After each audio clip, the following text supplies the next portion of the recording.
If you'll all go into your chat and just type your name in so that we know who's here, that's very helpful for us. And then we'll use chat later on for questions.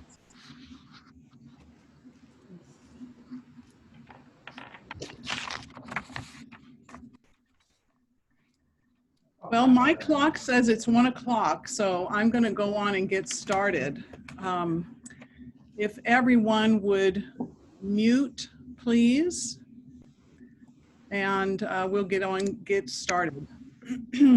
It's good to see everyone and see your names. If I can't see you, I know some people are having problems with their internet, so I understand that that can be helpful just to turn your video off to stabilize your internet. But for a few of you that I don't know, I'm Jo Clemmons, and I thank you for coming. I'm really excited to introduce our presenter today, Flower Darby. And she is coming to us from Northern Arizona. She is... Oh, I've heard her present before. Awesome. She is the Assistant Dean of Online and Innovative Pedagogies at Northern Arizona University, where she's taught for over 23 years in a multitude of disciplines, including English, educational technology, leadership, dance, and Pilates. That's quite a spread there. She teaches face-to-face, blended, and online courses. And she is the author of this wonderful book, Small Teaching Online, which I have devoured. And she's been on numerous webinars, and maybe many of us have seen her on those. And so I just want to welcome her and turn the floor over to her. Welcome, Darby. Wonderful. Thank you, Jo, and thank you to everybody who's being here today. I understand time is precious and Zoom is tiring, so I really appreciate that you're taking the time to be here. I do want to acknowledge that, yes, I have been very busy over the last few months. All of a sudden, everybody is very interested in learning more about online teaching. Not sure why, but people have been inviting me to give a lot of talks, and so that's kind of a disclaimer for, I have some talking points that I lean heavily on, and I hope that it won't be repetitive for anybody. But I do think that there's a lot that I have to share. In fact, I actually have 8 different strategies to share with you today. So I'm hoping that everybody can get something new or something to apply as they're thinking about teaching this fall. So I actually want to let you know just a little tiny bit about the format. What we're going to do is break up the talk into a couple or few different pieces, and in between each of those sections there will be time for questions and discussion. I understand that Jo is going to keep an eye on the chat box and kind of mine those questions and voice them when it's time for the discussion time. And so I would encourage you throughout the talk to put any questions or comments in the chat box if you like. And again, just a reminder, it does have audio quality for everybody if we stay muted when it's not our turn to unmute. And as Jo and I discussed before this time, if there is time, we'll invite people to unmute, but if time is getting limited, then Jo will just sort of voice the questions. So that's a general outline of what we'll do. We'll have some sections of the talk with time for questions and answers in between. So feel free to put your questions in the chat box so that we're ready for you when we get to those breaks.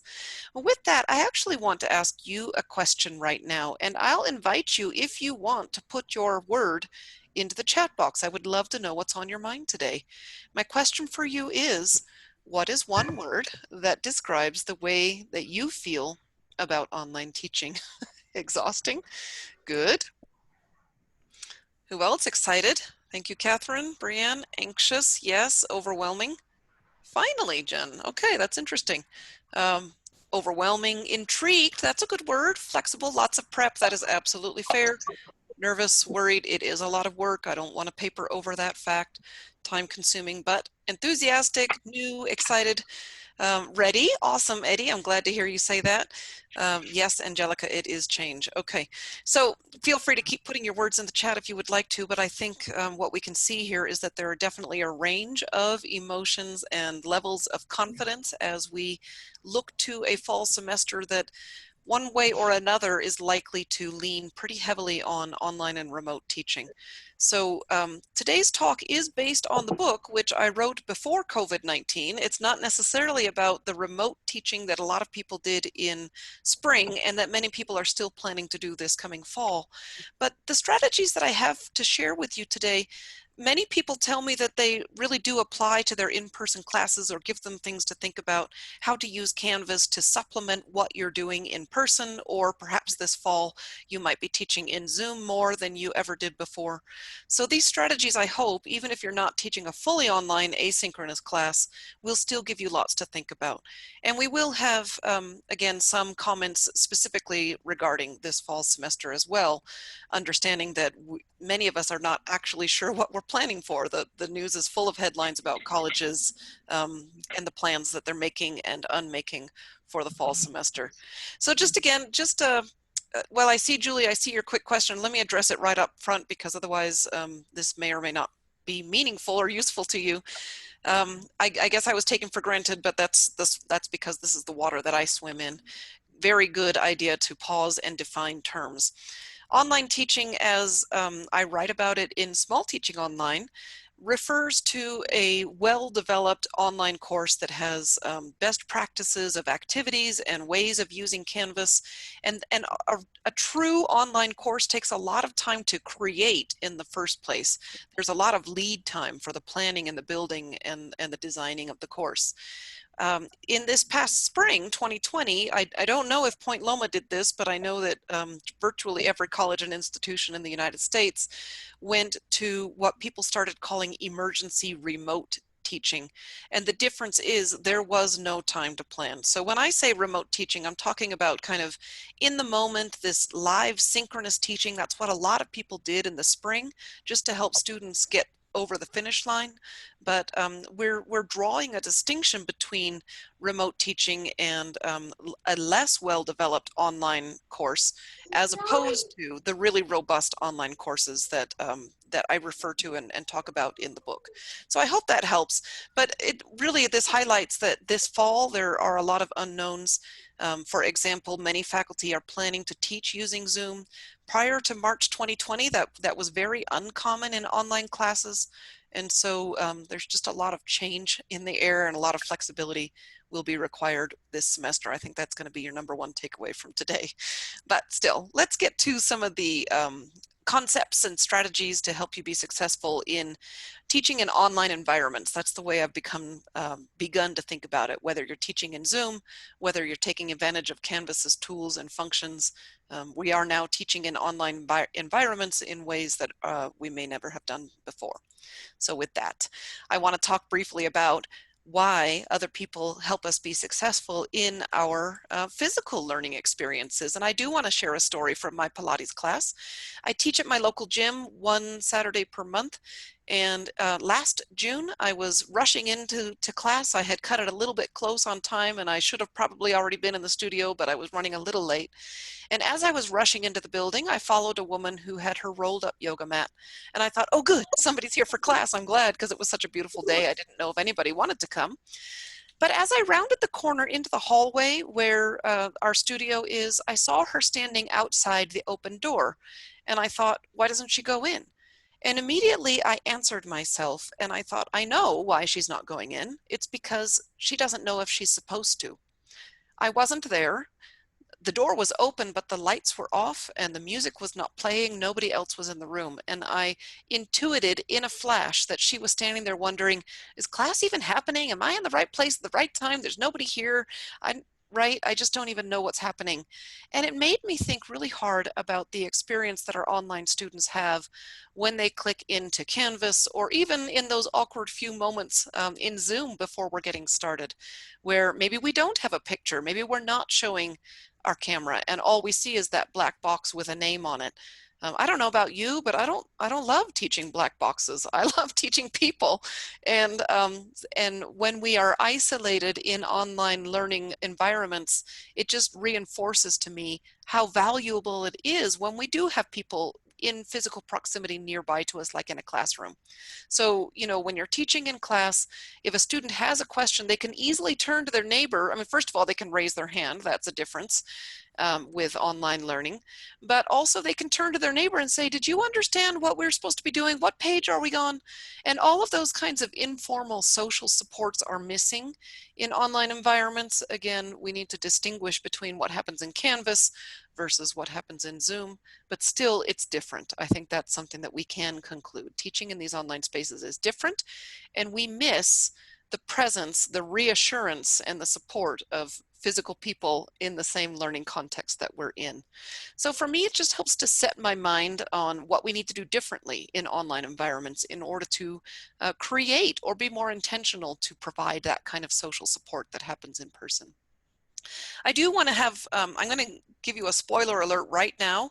My top tip for planning for your fall semester is to create as much in Canvas as you're comfortable doing. Now, I know for some people, Canvas is a new environment. In fact, that's the point of this picture, is oftentimes in our learning management systems, which Canvas is, we don't even really know what it's supposed to look like in there. You know, we're very comfortable teaching in person. We know where the desks go and where the chairs face, and the front of the room and the screen and the projector all at the front of the room.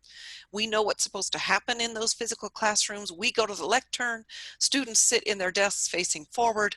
We know exactly what's supposed to happen in a physical classroom. And that really may not be the case for many of us in Canvas. But you do have a few weeks, and Jo and others there are structuring these opportunities to learn more about what you can be doing. And so people all over the country, experts all over the country, are encouraging instructors and faculty to really think about what's happening in Canvas, so that in the event of another pivot online that we experienced in the spring, that we are more prepared than we were in the spring. So that's just something to tuck away in your thinking, is what can you put in Canvas that will support student learning and engagement? And again, that's primarily what a lot of the strategies that I have to share with you today, that's kind of what they're doing there. So here's a very simple roadmap for our time together. We will be talking a little bit about some of the challenges that we're facing this fall, because I think it's important to acknowledge those challenges in order to identify solutions and approaches that can help us overcome those challenges. We're going to talk very briefly about motivation, because sometimes we need to remind ourselves when we get fatigued of the value of the work that we're doing. And then, as I said, we have lots of strategies, 8 different ones that you might pick and choose from, and see what makes sense for you and your discipline and your preferences. But before we move on, oh, look at this. Okay, there we go. That's the right direction. I think it's really important to acknowledge that we are all understandably anxious when we're thinking about this fall semester, and even out of the context of teaching during pandemic. If we're teaching in online spaces, that is less comfortable for many of us due to a lack of experience. You know, we've not been students in online spaces the same way that we've been students in physical spaces. So let's acknowledge that there is some anxiety, both individual and societal anxiety, as we look to the fall ahead. And what I like about this picture is it kind of visualizes the cognitive dissonance of the anxiety. And what I mean by those big words is that it's really hard to focus and learn and pay attention and remember. And you may have experienced this yourself in, again, maybe in March or April, when everything was new with the pandemic and there was so much grieving and so much loss and fear. And you may have felt like your brain was a little bit fuzzy during those March and April months. And it's just important to recognize that our ability to think clearly might be a little bit diminished, and the same might be true for our students. So I would encourage us to give grace to ourselves and be patient with ourselves. And again, on the theme of flexibility for this fall, be understanding that students might be dealing with a lot that is just like appropriately distracting, like illness of a family member or illness of themselves, for example. And so we just want to acknowledge that we need to simplify, is one of my recommendations as we look at the fall. But so this picture kind of represents that we don't know a lot, but there's a lot of uncertainty, but there are some things that we do know that is coming up this fall semester. And that is, again, as I have already mentioned, what we know about online environments is that we must be flexible in the way that we use them. We must think differently, And especially, again, looking at the uncertainties of the next few months, we want to plan for flexibility in our classes. And they also increase access to education so that it makes it possible for students to continue with their education. And again, spring 2020 is a perfect case in point. I heard an expert, Gardner Campbell, talking about, imagine if this were 20 years ago, we didn't have Zoom, we didn't have these learning management systems, Canvas, the way that we have now, they didn't really exist. And so the technology makes it possible to continue with the schooling. And so for that reason, I think it's a good thing, but it's also important to acknowledge that it might be a new thing that we're not really comfortable with. Still, reminding ourselves that technology makes it more possible for more people to go to school, I think is valuable. And then we also know in online environments that more self-guidance is required. And again, that goes exactly back to what I was just talking about with the Pilates class. Students aren't able to interact with you physically in real time in the way that a lot of students really prefer and appreciate. And so again, there might be real-time opportunities in Zoom, or you might not be relying so much on synchronous teaching. You might be teaching in the classroom, and so you might have those opportunities. But as students work through Canvas, or as they are isolated in their little Zoom boxes, it's just a good reminder to recognize that online environments, students need to be able to direct their learning a little bit more. There's a lot of research that shores that up. And now, speaking of what we know about online students, well, again, students in online learning environments, there is robust research to show that they need executive functioning skills. I'm actually going to go back to this picture because I want to point out that this representative student, he's going to be ready for anything, right? He's going to be successful no matter what his learning situation. He's eager, he's prepared, he's ready to go. I don't know about you, but some of my students don't always come across this way.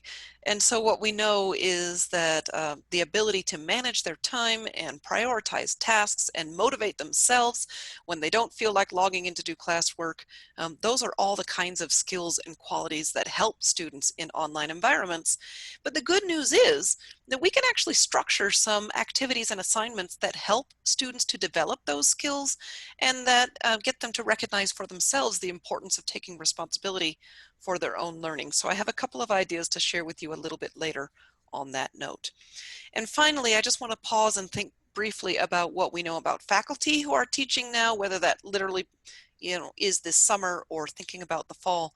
And again, what we know about faculty is that they found the transition to online or remote instruction in March very challenging. 50% of faculty, I was just reading a new research report that came out this past week, 50% felt extremely unprepared to teach in these environments, including Canvas. And people know that it was hard to keep students engaged in the spring 20. That's coming out of the research as well. And so faculty are facing some challenges and again, uncertainties. But you're here today, and that's good news because it shows that you are invested in supporting your students and learning to be better in your online environments for their sake and for their learning. And I really value and appreciate that. So again, thank you for being here.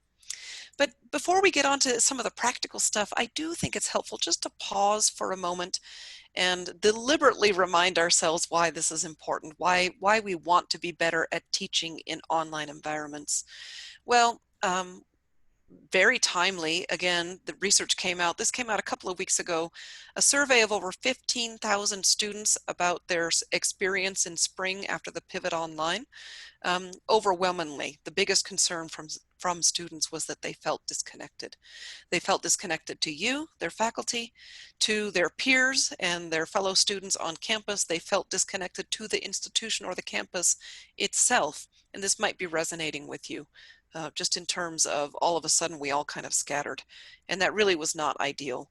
So what can we do as we approach the fall semester and ongoing, right?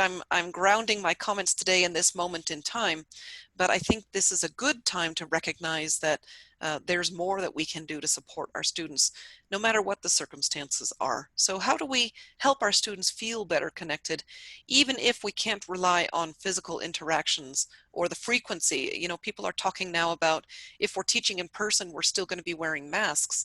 And that is literally a barrier to effective communication. So how are we going to communicate and connect with our students despite these challenging circumstances? Well, again, I have some ideas to share with you. But also, I think it's really important to recognize that we ourselves are impacted, right? And we don't want to feel disconnected or disengaged. That was the overwhelming experience of faculty in spring as well.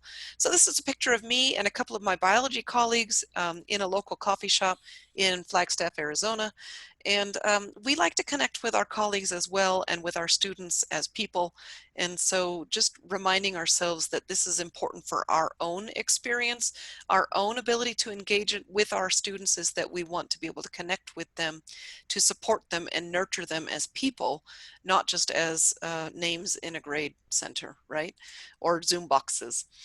So all of this is to say that we know how important it is to foster the connections in the community and online spaces, but the question really becomes, how do we replicate this? Look at this group of students. Again, I think it's funny in this picture, nobody's wearing masks. That seems odd these days, doesn't it? How do these kinds of interactions can kind of emerge sort of spontaneously in person, and it's much harder to do that online and in online spaces. But it really is important. So we want to investigate how. How can we do that? I have a few general frameworks to share with you first that will guide our thinking. Then we're actually going to have just a moment to pause and think, and we're going to camp on that pause moment just to allow you to collect your thoughts, jot some notes down, note a key highlight or takeaway. And then after we look at those frameworks and pause for a minute, we'll jump into some strategies. And a little bit later in the hour, we'll come to some time for some questions. So just a sense of where we're going. First of all, I just want to highlight the importance of thinking about cultural responsiveness in our teaching. And this is a big topic, and Courtney Plotz, who is pictured here on the screen, is doing some awesome work. So I would encourage you to look her up if this appeals to you. But it's really about the idea of intercultural competence. And this is a topic of increasing interest in people who work in global settings around the world. And, you know, whether that be a mission, for example, or a business, the global connections are increasingly apparent, and people are talking about wanting to develop intercultural competence so that we don't, you know, create faux pas when we interact with people from different cultures. So Courtney has taken this idea and she has reminded us that cultural values are very important and really shape our thinking and behaviors.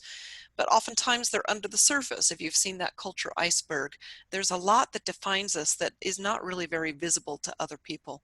And so she reminds us that those cultural values come into our online spaces as well.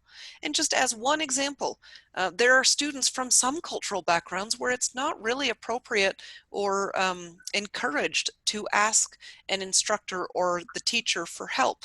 In some cultures, you are supposed to sort of hold back.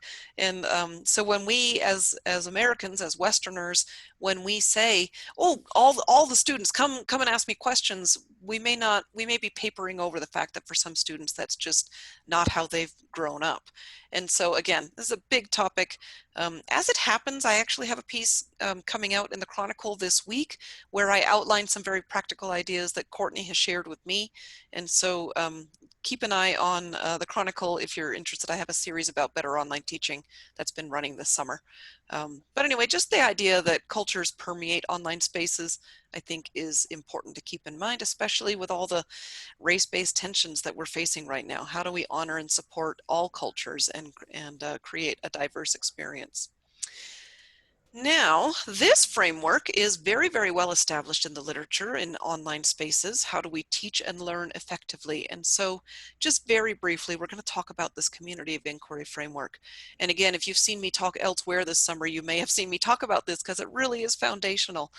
And this research came out of, I should say the framework came out of research that was conducted in the late 1990s as some researchers wanted to better understand how what works well in what they called then computer-mediated instruction. I think that's actually a term that is pretty relevant and appropriate for us today. Here we are engaging with each other in computer-mediating formats. So the community of inquiry framework came out of their research, and the original framework, before we modified it, was these three presences in the center. And as you notice, they're equal size, which indicates they're equally important. And when the three combine effectively, you get that deep learning in the center. So cognitive presence is the thought work that goes into the plan of the course, the content of the activities, and of course also the students, what they're doing with the information, how they're absorbing it, learning it, understanding it, applying it, making sense of it. That's the cognitive presence. The other two presences are equally important. That is the teaching presence. What should we be doing in these online environments in order to help students learn? How do we guide and facilitate learning? Well, I think many of us are still trying to figure that out, and that's why we're here today, so that we can figure out how do we teach in online spaces. And then the social presence goes back to what I was talking about earlier with being around other people helps us be successful, helps us feel comfortable, helps us to learn. And so it's very important to intentionally create social presence or being there with your students in online spaces. Now in 2012, another researcher came along and said, those three presences are good, but it's not all. We also need to acknowledge the emotional presence in online classes. And the point here, based on her research, was similar to the cultural values thing that I was talking about a minute ago, that emotions are present in our online spaces and they permeate the class, and we do well to acknowledge those. And again, thinking about the situation that we're facing this fall, we are bound to experience uncertainty, anxiety, grief, and loss. Many of us right now are grieving the loss of lots of things that we took for granted before March, be that personal freedoms or the way that we interact with people, again, physically in the world. My daughter just yesterday was running through all the boring things that she really misses, like just kind of dawdling around Kohl's, for example. You know, now we go into a store, we get what we need, and we come back out. And so we're missing a lot of things. So the emotional presence indicates that those emotions are going to come with us into our online classes. We don't just check them at the door. But there is a silver lining. In fact, it's a really good piece of news. There are ways that we can put emotions to work for us to help us create classes that are more lively, more engaging, that help students learn. And so we're going to look a little bit closer at the emotion science and get a couple of takeaways for you to consider in your own classes. So one more quick framework, and then we're just going to have a moment to pause. And that is that I would be remiss if I didn't draw our attention to universal design for learning. This is another big topic. All three of these frameworks are things that we could spend an hour on, but these are just a highlight and overview. UDL is a concept that comes out of the physical world. So for example, when you see a building that has a ramp next to a set of stairs, that is something that was originally conceived of for people using wheelchairs to help them get to where they need to go, right? But we found that lots of other people benefit from having that ramp there as well. People pushing strollers, people using a suitcase on wheels, perhaps a delivery person who has a dolly cart full of cargo. Lots of people benefit from that ramp. And the same is true with a curb cut, the little dip in the sidewalk that makes it easier to cross the street, originally built for somebody using a wheelchair, but many of us benefit from it. And that is the idea with UDL, is what are some structures and some alternative choices, such as the ramp or the stairs, that we can build into our online classes that may support students who need those alternatives, but that we find actually benefits all of the people in our classes. Classic example is if you teach with video, if you pre-record micro lectures, which is a really great thing to do. It can be very sustainable for you and helpful for your students, as opposed to always teaching live. Those videos really should be captioned, or you can provide a transcript to students. And some faculty see that as extra work, and I will acknowledge it. That stuff does take time. But the beauty of it is that not only does it benefit students who have a hearing impairment, but it also helps students who prefer to read along while they're listening to you explaining a concept in a video. Lots of people like to read the words. It helps them absorb the concepts better. And then it also helps students in many other ways. If they're reviewing for an exam or a project, they can scrub ahead using the captions or print out the transcript and use them to take notes and highlight and review materials. So UDL is about proactively building some ramps into your classes in order to help all of your students benefit and learn. And again, big topic, but I'm actually going to invite us to take just a moment here to pause, to digest, to consolidate our learning. I'm going to give it a moment of quiet. Make your note.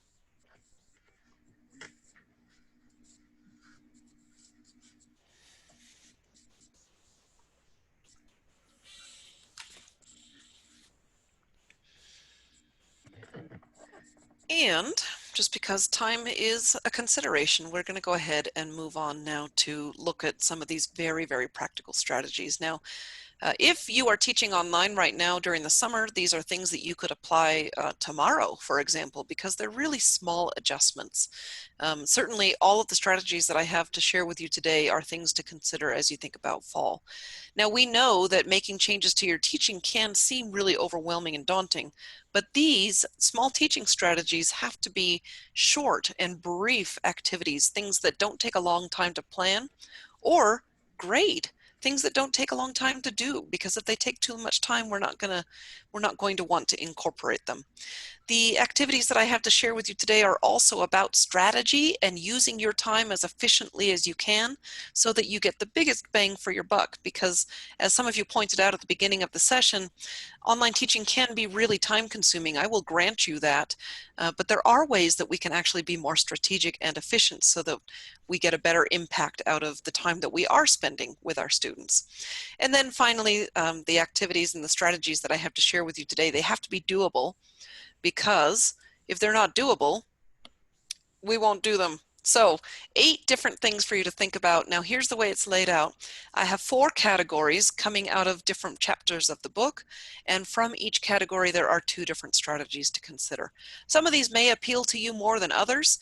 That's fine. I would certainly not recommend you try all 8 the next time you're teaching. That would be a recipe for disaster. So just listen and think, which of these might work for you? How could you revise or tweak them to fit your needs better? We're going to start with what I really do think is one of the most important things to think about about teaching and learning in online spaces, which is the way that we learn as social beings. This is Josh Eiler. He has written a great book. It's called How Humans Learn: The Science and Stories Behind Effective College Teaching. And he really emphasizes the importance of the way that we learn from other people. Even from our very earliest days as newborns, we are drinking in all kinds of cues from our parents. We are absorbing with our big infant eyes. As we proceed through infancy and toddlerhood, we learn by watching other people, what is appropriate, how do we physically navigate our environments, how do we pick up our cup and get it to us. So again, the way that we are as social beings, we learn from other people. And the very fact that online classes can feel very isolating, or even in Zoom, it can feel kind of isolating and impersonal. It's important to be intentional about how we bring sociality into our online classes. And so 2 ideas that are designed to help you think about how to use Canvas. And again, you can kind of extrapolate and apply these to any live teaching that you're doing in the classroom or in Zoom, or as many places are planning for both, right? So the first one is to be intentional about the way that you create a welcoming tone. And here's what I mean by that. Again, this is something that you do all the time when you're teaching in person. We call it immediacy cues.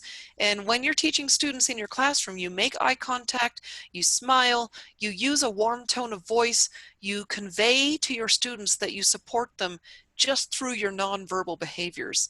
But that's harder to do online. It's a lot harder in Canvas, and it's still challenging in Zoom.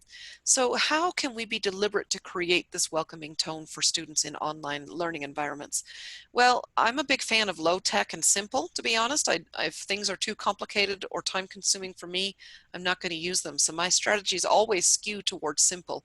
And for me, the easiest way to create a welcoming tone in your online classes is to be deliberate about your word choice when you're writing to your students. Communication in online spaces is very text heavy. Again, I'm thinking primarily these strategies are designed for what you can do in Canvas. In Canvas, there's a lot of written words. There's not only the instructions that you're going to provide to your students, but also announcements that you might make to students on a weekly basis, replies to students' discussion posts if you're using online discussion forums, emails that you're sending to students. There's a lot of written words in online classes.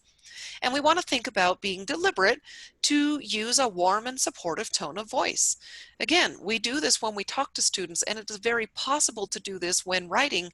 We just want to be intentional about it. So when I first started teaching online, it was a lot of, don't forget you have a quiz on Friday. And all of a sudden I became this very impersonal robot when I was writing for my online class in a way that I would never talk to my students in a classroom. So for me, it became about finding my voice in those written communications. And now, if I want to send an announcement or a reminder about something that's happening, I will make that initial effort to say, hey, everybody, great work. You're doing so good with your progress so far. Really appreciate your ongoing engagement. Don't forget, we've got a quiz on Friday. And if you need anything, just reach out, or I have office hours, or there's the tutoring available. Just kind of to be a little bit more personal and encouraging in the tone of words that we use when we write to our students. Similarly, you can do this if you're teaching via video, whether that be live, like I'm talking with you today, or whether that be in pre-recorded videos, which I'm a big fan of if you want to experiment with that format. You can make the deliberate effort to bring warmth and enthusiasm into your tone of voice. And you'll notice today, you may notice, I am making that deliberate effort. I'm being as careful as I can not to sit back like this and just talk to you as if we were just having a regular conversation. I'm making an effort to bring some life and energy into my presentation for you today. And you can develop those sets too, those skills, I wanted to say, skill sets, where you make that deliberate effort to use a warm and encouraging tone of voice when you're talking with your students, even through a video format. So just a simple idea, just to be deliberate about creating that welcoming tone, so that when your students join you in these online spaces, be that Canvas or Zoom, they feel like they're walking into a room where the lights are on and the music is playing, and they know what to expect, that they're welcome and they're in the right place at the right time. Another idea about cueing into the importance of our sociality is to be deliberate about the way that we convey caring and support to our online students. Online learning is very isolating. That's the number one challenge that students have, is that they feel like they're working by themselves and they don't even feel very well connected to their instructors many times. But you can personalize and make the interactions in your classes much more similar to what you do in classroom, again, when you're just a little bit more intentional. That's really all it comes down to, is thinking about how to do this in online spaces and be intentional. So convey caring and support is, for example, like I was just talking about, to be deliberate with warm tone of voice, but also you can do some very simple things.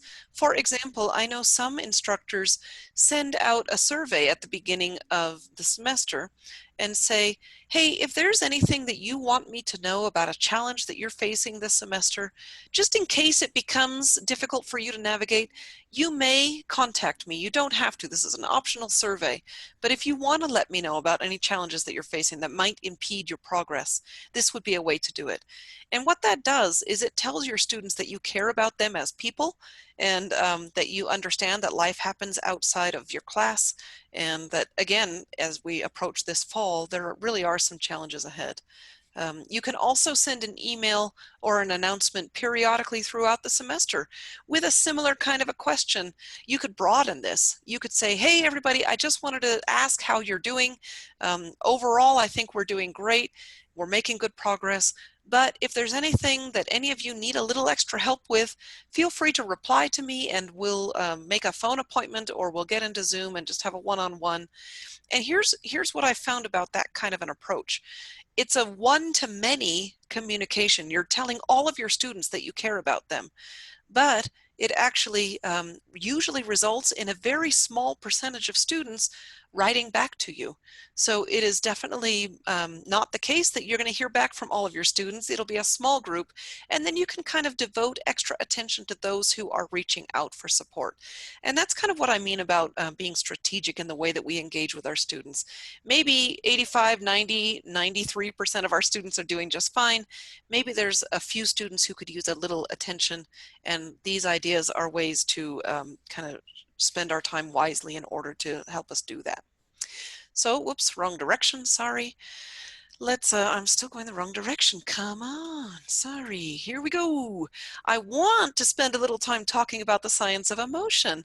And so this is the second category. We'll have two specific strategies to consider. And after this section of the talk, that's when we're going to open it up for questions and discussion. So if you haven't had a chance to yet, and you do have things on your mind, feel free to pop your questions into the chat box. This, on this screen, is Sarah Rose Kavanaugh. She is the author of one of my favorite books of all time. It's called The Spark of Learning. Okay, maybe not of all time, but when it comes to teaching and learning in higher ed, she's one of my favorite authors. Her book is called The Spark of Learning, Energizing the College Classroom with the Science of Emotion. And she makes a strong argument that emotions and cognition are linked. So we can't think and process and learn without involving our emotions. And this is relatively recent findings from neuroscience. And it debunks the myth that academia has long wanted to hold on to, where the pursuit of knowledge should be cold, rational, and logical at all times. The neuroscience shows that our emotions are engaged when we think and learn and process. But the cool thing is that emotions are really powerful. They help us pay attention. They help us remember things. They motivate us and they help us to engage. And so we can put them to work for us to help our students. You know, all you have to do, and this is Sarah's analogy, not mine. All you have to do, it's not really an analogy, but think about where you were on September 11th, 2001, when you heard the news of that day. I bet you have some very vivid memories of your experience, first of all, learning the news and then working through that difficult day. Now, compare that to if I ask you, what were you doing on September 8th, 2001? I suspect your memories are not quite so vivid, and that's the point. We can harness the power of emotions in a positive way. That's a little bit more of a sobering example, but we can engage students better when we plan and take advantage of emotions in online spaces. So, two ideas for how to do this. And again, once we talk through these couple of ideas, it'll be time for your questions. So first of all, you can make that deliberate effort, as we talked about before, to bring your passion to create the atmosphere in your online class. Now, Sarah talks a lot about emotional contagion, and this is something that we have all experienced when gathered together in person. It might be at a sporting event or a pep rally. It might have been at a movie, for example. If you were to attend a thriller at a movie theater that is packed full of people, the jump scares get bigger because we as people sort of impact each other's emotions. There's an atmosphere that emotions become elevated. Again, as I've said, this is what cheerleaders do at any sporting event. They're trying to elevate the excitement of the crowd, and it works because of this phenomenon called emotional contagion. And here's my point. This thing happens in our online classes too. You may have taught in person, and in fact, I'm sure you have, where sometimes you leave a class and you're like, man, that was really a dud today. I mean, the students were all just so blah. Conversely, you may have had some really great teaching experiences where you walk out of the classroom on fire and so energized because class was really buzzing and popping and it was exciting. Those same exact experiences happen in online classes. And the thing is, you as the leader in that space, you have the opportunity to create that atmosphere. So bring your enthusiasm and your optimism, bring your confidence about students' ability to learn and be successful. That can be like what we were talking about before, in your tone of voice, in your facial expressions, your vocal intonations. But there are other ways to do this too. One of my favorites is to pay attention to what sparks your interest as you're teaching a class. And what I mean is, in whatever you see around in the world around you, if there's something that catches your interest as an expert in your field, bring it into your class if you can. Now, this might be something that you see in current events. And again, this particular fall, we're going to be seeing lots of developments around science and epidemiology, and social scientists, I know, have a lot to study right now. So thinking about what are we observing in our world, whether that be in the media. Maybe it could be that you're out on the weekend, maybe you're having a nature hike or even just running errands around town, and you see something, you're like, yeah, that's exactly it. That's what I'm trying to tell my students. Well, take a picture of it and bring it, post that picture in your class. If it's a current event, put a link in your class, and anything like that that sparks your interest and gets you on fire, or it piques your curiosity. Bring it into your online class, share it with your students, invite them to engage with you, and it will enliven, it will help students, it'll spark their curiosity and help them stay engaged as well. So bring your passion with that deliberate effort to take advantage of emotional contagion with your own positivity in the way that you write and speak to your students, and in the way that you bring things that are interesting to you related to your class into your class as well, for the benefit of your students. And finally, this is one last strategy, and then, as I said, we'll come up to an opportunity to talk a little bit about these things. This is a broad suggestion because there's a million ways that you can do it. Really, it's just about keeping emotions at the forefront of our mind as we're planning and teaching our classes. I will give you some examples. First of all, we know that that emotions can be used to help us focus and engage and pay attention. All you have to do is to think about that extremely popular Humane Society ad commercial from a few years back that paired the soulful puppy eyes with the Sarah McLachlan song, and all of a sudden people were going out and adopting pets. Again, advertisers take advantage of this all the time, and I'm not saying that we're manipulating our students' emotions. What I am saying is that we can take a cue from what works well in other contexts and bring emotional appeals into our classes. Here's an example.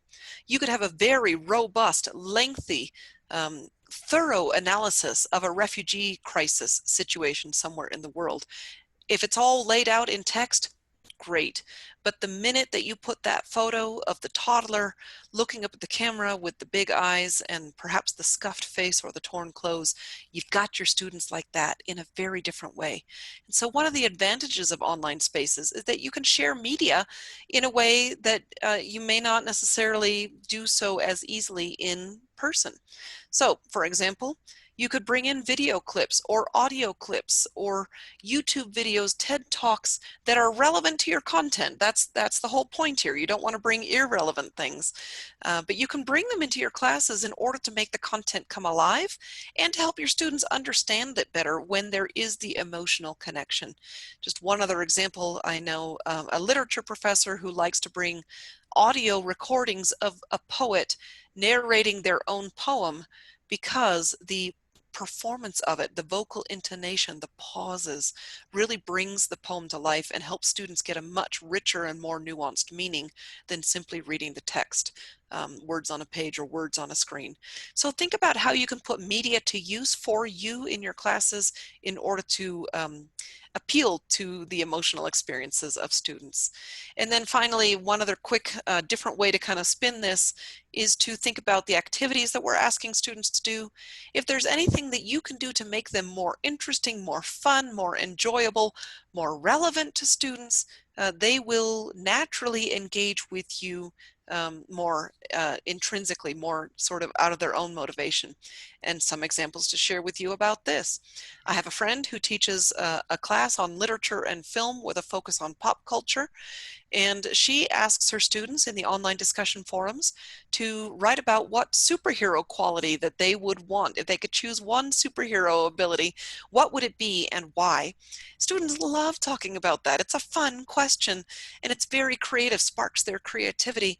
And then she turns that into a conversation that leads to character analysis and such.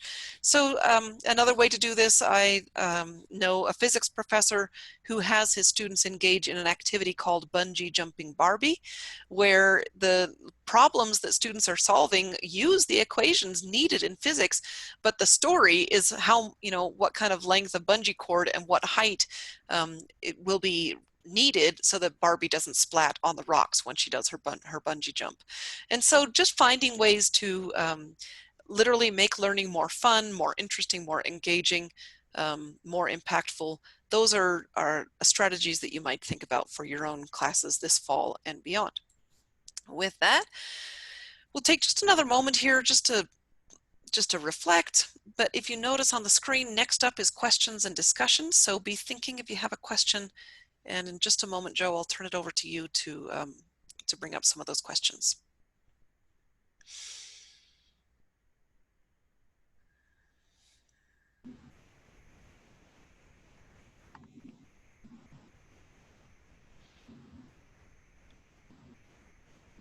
Good. Okay, let's move into just a few minutes for questions and discussion. Jo, what's on people's mind today? Well, not a lot of questions in the chat box, but I have a question related to something that you were talking about and a personal experience that I've had. I'm in an online class right now, and I'm just wondering if there is any research that you know about, maybe about students' likelihood of listening to and watching, if you post an introductory video of yourself as opposed to reading the same video, are they more likely to click on that link and listen to it than read it?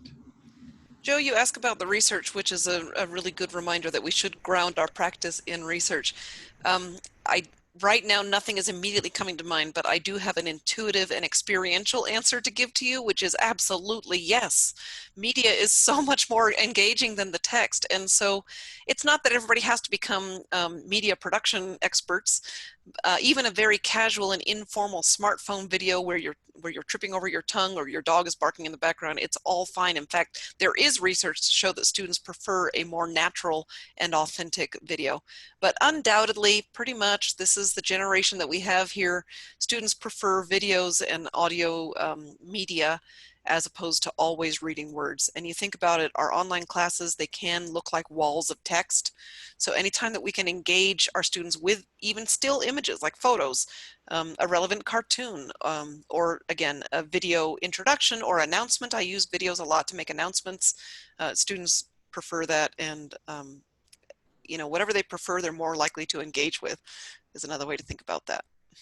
Well, and so what would you say to a professor who's reticent to put themselves on a video? Just that makes them uncomfortable. Is that something that we get over with time?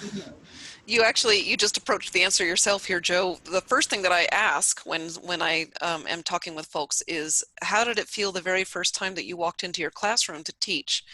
The very first time. You probably felt nervous, anxious, and I would venture to guess that that experience became much more comfortable and you're more confident after practice. Same exact thing with videos. Again, I do always encourage faculty not to feel like it has to be perfect. There is clear research that shows that the very stiff and formal delivery of material turns students off immediately. It loses them. So be authentic. If your hair is out of place, if you trip over your tongue, just record yourself, and the more often you do it, the better. Now, I do believe that some faculty really prefer not to show their face. Sometimes there's a cultural reason for doing that, but I would encourage you to try to overcome that. And you know what I like to do is just to say to students, hey, this feels weird. I don't feel really comfortable with this, but I want to connect with you, so I'm just going to try it. We're just going to try to get but better at it. So that authenticity and that transparency can really go a long way as well. Well, and one other question that maybe you're going to answer later, so just if that's true, then just you can pass on it, is about suggestions for creating dynamic online discussions, like discussion board or whatever. Yeah, that's a big question. And in fact, I think I will reserve that one to our next opportunity for questions. I have a lot of ideas for creating good, dynamic, engaging online discussions. In fact, for me, it's the meat and potatoes of the way that I teach online. So I think it's honestly the backbone of a good online class. But they have a bad rap, and understandably so, because a lot of people aren't doing them very well. So we'll share some best practices when we get to our next discussion moment. I tell you what, here's what I propose, Jo. We have, again, just 4 more strategies to go through. Let me run through those, and then we have opportunity at the end for any of those kind of questions. We'll start with the discussion one, and then we'll take anybody else's at that time as well. So thank you all so much. 2 more categories that I want to talk about with you. The first one is designing for persistence, because we know in online spaces, generally speaking, it's harder for students to stay motivated, stay engaged, and the attrition rates in online classes are higher than they are with on-ground classes. And again, in the spring 2020, we know that students struggled to stay connected and stay motivated. But I have 2 activities that you can ask your students to do that, unbeknownst to them, will help develop some of these executive functioning skills, some of these abilities to manage their time. And for me, these activities are not related to content at all, but it is about supporting and nurturing our students, because these are good life skills that they can use in their other classes and in their future workplace, and managing home life, volunteer life, whatever it might be. So 2 activities that I think are so important and can make a really big difference. The first one is what I call a goals contract. And what this does is it expands upon something that many people might already do, such as a syllabus quiz or a syllabus agreement. If you don't do that, and that sounds interesting to you, you can Google that phrase, syllabus quiz, syllabus agreement. You will find all kinds of examples, but the gist of it is asking students to agree to take responsibility for their own learning, where you provide some statements from the syllabus, such as, I understand that it is my responsibility to turn in all assignments on time. And then when students agree to those things, you know, it's just like a way to sort of hold them accountable. But there is a problem with those syllabus agreements, and that is they're like every end user agreement everywhere, where it's really easy for students to go click, click, click, I agree, move on, right? Without actually reading or meaningfully thinking about what we're asking them to do. So this goals contract takes it, excuse me, takes it a step further and invites students to think about their plan to be successful. I do like to start with a syllabus agreement. That's the first half of the contract. But the second half is very simple. I'm going to talk you through it, so jot this down if this appeals to you. It's a simple activity. Ask students to identify 2 goals for their learning in your class. Ask students to identify 1 action that they are going to take to help them reach their goals, I should say. Ask students to identify 1 challenge that they anticipate could come up that would interfere with their success or impede their progress. And crucially important, ask them to identify 1 strategy that they will deploy if that challenge arises. Here's an example. If I were in your class, one of my learning goals might be to never be late on an assignment submission and to always get at least an 80% on my quizzes. Those are my goals. They're very attainable. My action that I'm going to take is that I have blocked off in my calendar 4 different periods of time throughout each week that I am dedicating to this class. I might log in more than that, but at least 4 blocks of time that I have set aside throughout each week. That's my action. Now, a challenge, it could be the case that my laptop might go on the fritz and it might have to go to the tech repair shop for a week. But my strategy is that my aunt, who lives across town, has a PC and has said that I can come over to her house and use the computer for classwork if needed. Now, here's the whole point. It doesn't really matter if your student's laptop goes on the fritz or not. What we're doing is we're getting students to take some agency over their experience. So whatever challenge arises, because chances are fair that something comes up in life, that it's not a passive, oh, well, forget it, I just have to give up. It's, what can I do about this situation? How can I address this challenge?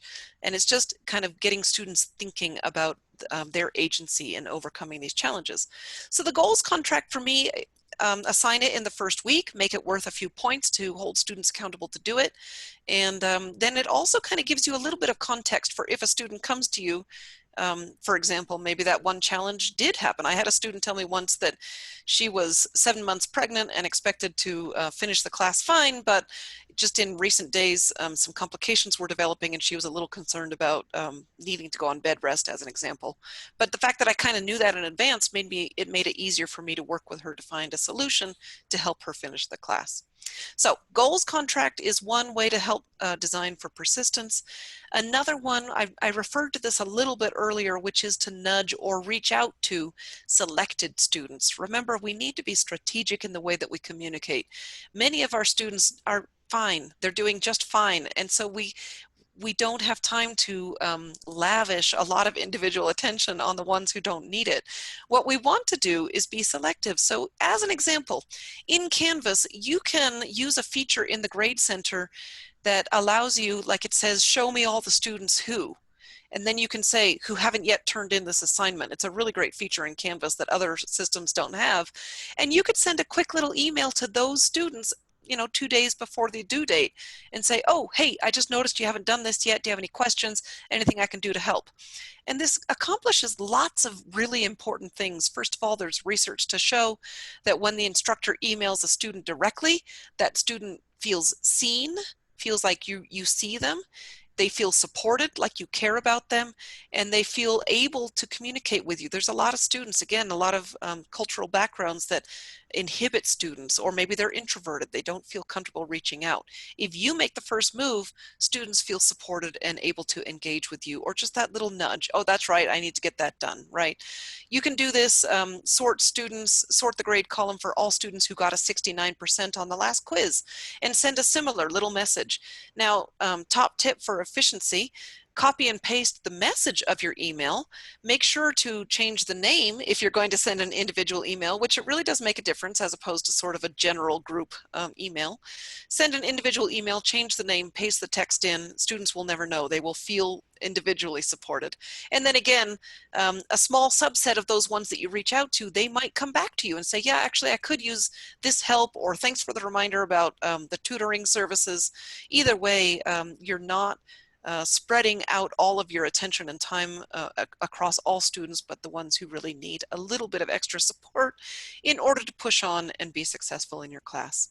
So those were the two strategies regarding persistence. I'm going to move on and finish my last two strategies before we open it back up for questions.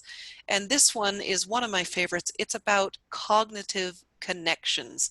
Remembering that self-guidance is important, remembering that learning in isolated environments has challenges all of its own, cognitive connections and helping students understand and make them for themselves can make a huge impact on their learning and retention of new information. So this is Michelle Miller. She's a cognitive psychologist who works at Northern Arizona University, as I do. And she has helped me understand a lot about long-term memory and how college instructors can understand the basic ways that it works in order to help our students learn. So she explained to me that, actually not to me, she has a great article, but I've learned from her on this. She explains that our long-term memory is like having a vast amount of closet space. And here's what I want you to picture. Imagine that you have a big walk-in closet, and maybe you do, a big walk-in closet, but there are no organizing structures in your closet. There are no shelves, no rods, no hangers, no hooks, no cubbies, no drawers, nothing. All of your garments, accessories, and shoes are all in a big pile on the floor. How long would it take you to find the pieces that you want every morning to get dressed for your day? It would take forever, and it would be so frustrating and discouraging. And that's what Michelle explains our long-term memory is like. As an expert in your field, you have a well-organized closet structure in your mind. You know how information relates to each other, how the pieces of the outfit go together, and when you need a piece of information, you can go and get it out of the closet right away because you know where it is. It's well organized. Novice learners of new content, aka our students, they don't have that organizational structure. They have no closet structures. And it's not like we want to go into their minds and put in the racks and the shelves and the hooks for them. What we want them to do is to figure out their own organizational structure that helps. And so these next two strategies are about helping students make the connections between new content, new ideas, help them create their own organizational structures so they know where in the closet to reach for that piece of information, so that when they need it, it's not so frustrating or discouraging. They can retrieve the information that they need for a test or for an analysis of a situation to solve a problem. The easier we can make it for students to retrieve the information for themselves, the more effective and deeper their learning will be. Two strategies. First of all, activate prior knowledge or experience is what we actually did at the beginning of this session. I deliberately asked you, how do you feel about online classes, for two reasons. First of all, I really did want to tap into your emotional experience because we know that emotions really engage our ability to focus and pay attention. But also I was asking you what you already know about online teaching. Whether or not you've had direct or extensive experience teaching online, we've all had some exposure to it just by way of March 2020 and beyond, finishing the spring. And we all know people, I would argue, who, you're interested in the topic, let me put it that way, because you're here today. So that's what I was doing. I was getting you to think about what you already know about online teaching, because research shows that it primes the pump for new learning. And so asking students to think about what they already know about a topic primes the pump for them to absorb and retain new information. Two simple ways that you can do this in Canvas. You can start each module with a pre-check, a pre-assessment. This could be ungraded, a very simple quiz. What do you already know about this topic? And that not only gets your students thinking, which again primes the pump, but it also gives you a quick little sense of where is the class, where is our understanding on this topic. If you don't want to set up a pre-check, another way to do this is in the discussion forum to ask students, where have you seen something like this before?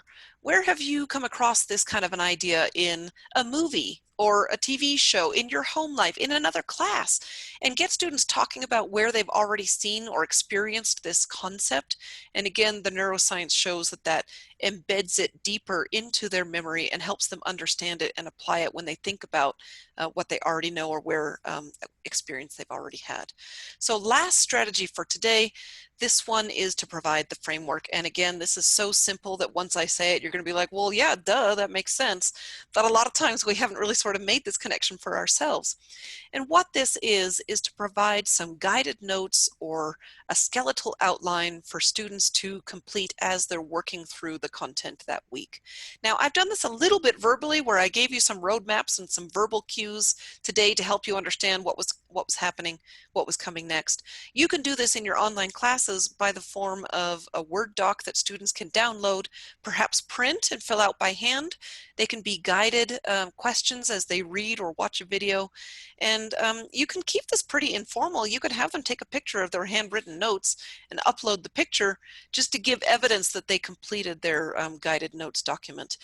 You can also do this by way of providing, like, for example, a graphic organizer, where I know some biology faculty who give their students a partial concept map, and students have to print it, fill in the concept map to show how cell processes impact each other, and then they have to turn in their completed concept map. Again, something as simple as a pic from their phone is a great way to hold students accountable to do this.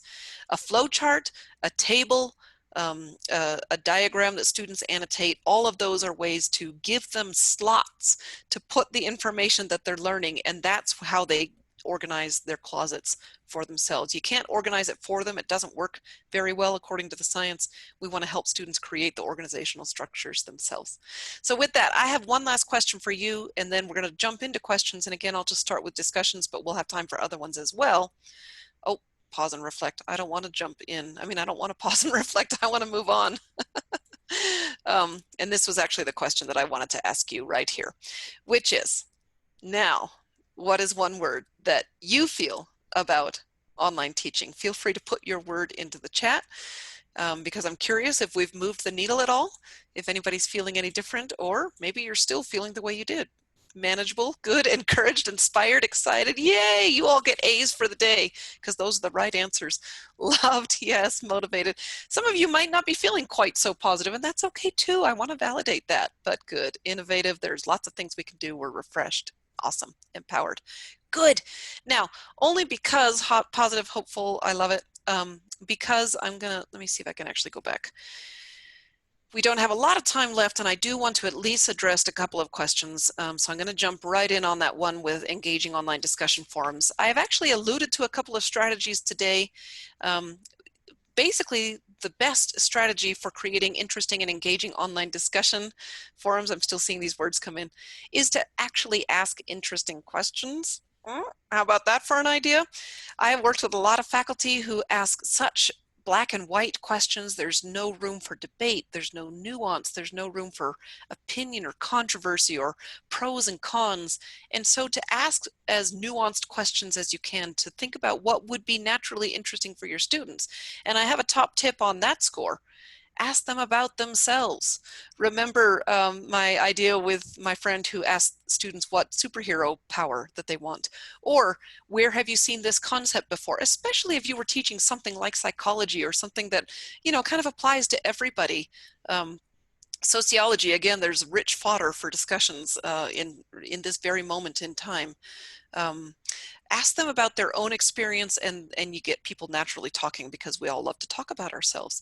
Another strategy that you may have seen is to stagger the due dates. So one challenge of online discussion forums, a lot of students will post and run. They will put their one required discussion post and then they never come back and engage in the conversation. And to me, that's really another key to getting better at creating good online discussions, engaging, interesting ones, is to really think about what happens in a good, authentic conversation or a discussion that happens in the classroom. You know, it's not I say one thing and then I turn around and walk out the door. We stay engaged in the conversation. So one structural way to do that is to require students to submit their first post, say by Thursday night, and then submit replies to other students by Sunday night, and have two different deadlines and make points dependent on meeting both of those deadlines is kind of a structural way to do that. Now, I will acknowledge some people find that a little bit stilted. For example, could you imagine if today, if I said, before you leave this Zoom session, each one of you has to unmute and say one unique thing, and then you have to make sure to reply to at least two other people. It gets a little bit stilted, I know, but when you combine the structure with naturally engaging questions, it can help. And I have one last tip, and then I'm ready for another question. And that is, there is a school of thought. Some faculty think that they should not be engaging in the discussion forums with their students, but I am not in that school of thought at all. Could you imagine if you started a discussion in your in-person classroom, asked the question, and then again, you turned and walked out of the room? You would not expect students to engage in the discussion by themselves and arrive at the learning that you want them to reach without you being there guiding and facilitating and asking questions and praising contributions and take that a little bit further, or what is your source? Give me some evidence. You do that when you lead a good in-person discussion.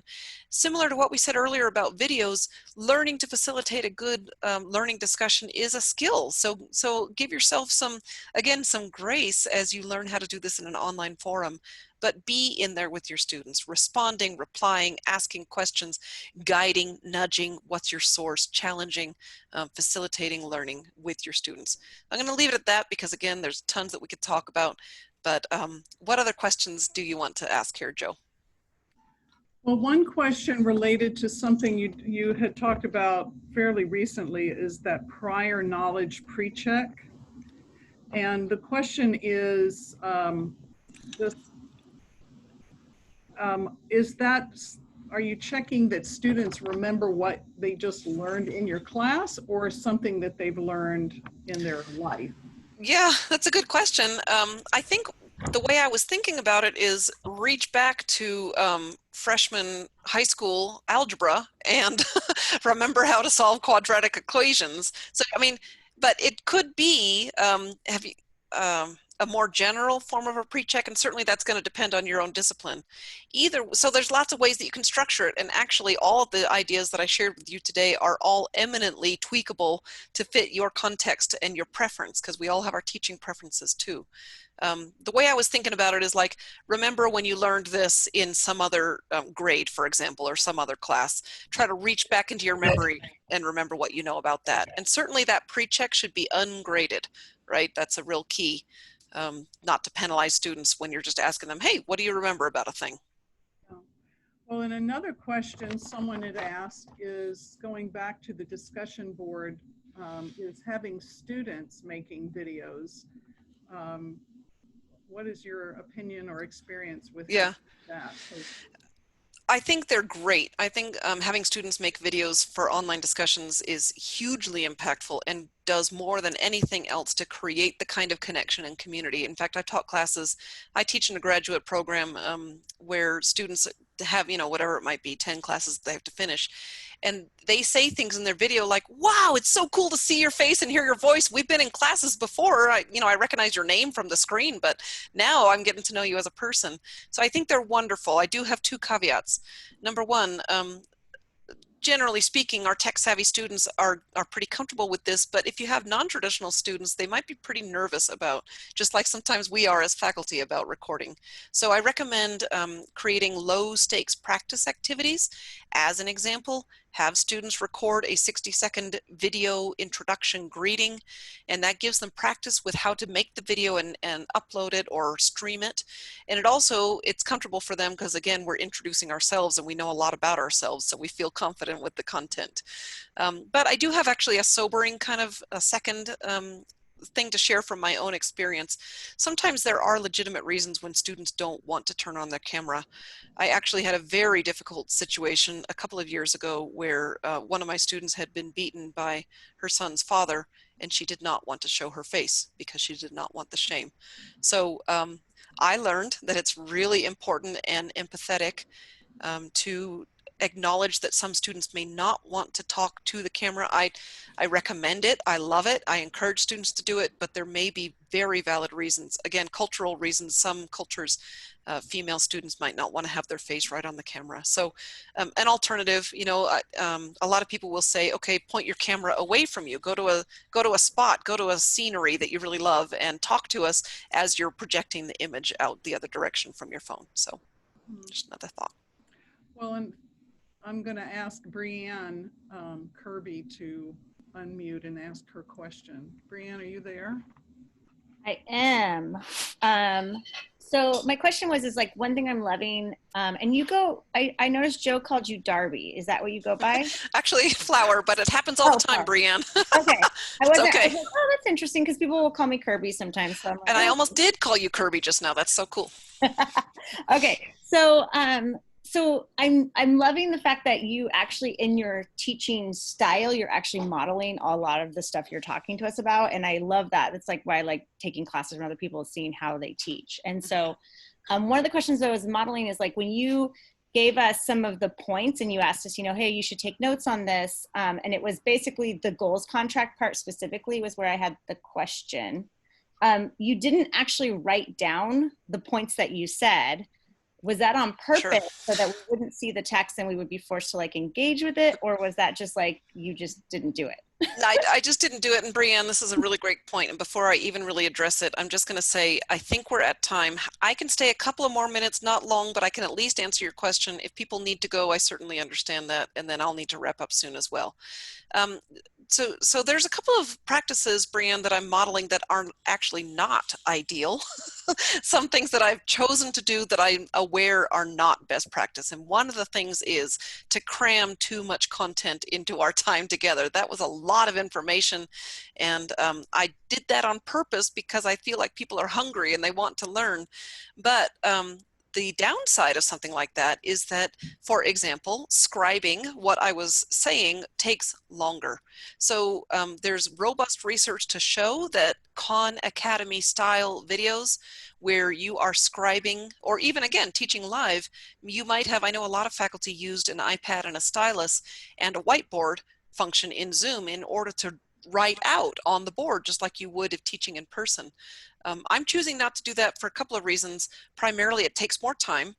And secondly, I think my content was so simple that I didn't have to write it out. You know, something more complex would definitely warrant the scribing. But again, then you just need to plan more time for that. I hope that helps. So just to clarify, so like if in a lecture, because I was like, oh, I could change my teaching style when I saw this, but if in a lecture you like, I have key points I want them to actually remember, it's a great idea to actually have them visually listed on the slide. Yes, sure. And again, you're going to see from my my presentation that I'm not a big fan of a lot of words on text, but here's what that also, I mean, words on slides. What that means, though, is that my slide deck is not a very good standalone resource.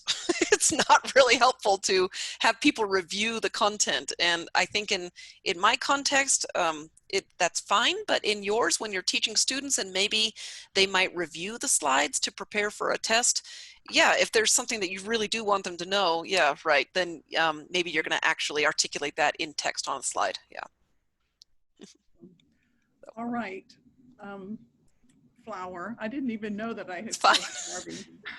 Happens all the time. Yeah, thank you so much for this presentation. I do want to mention to everyone who is still here that Flower will be back and giving us a different presentation to us on September 23rd, which is a Wednesday afternoon during our normal faculty meeting time, but there is no faculty meeting then. So Flower, we just appreciate everything that you've said. You have just filled in a lot of gaps for us, and we will be teaching better because of you. Thank you so much. Well, thank you. It's very good to be here with you all, and I look forward to joining you again in September, and best wishes for your fall planning and the beginnings of your fall semester. So, Great. Thank you. Thank you. Bye, everyone. Bye.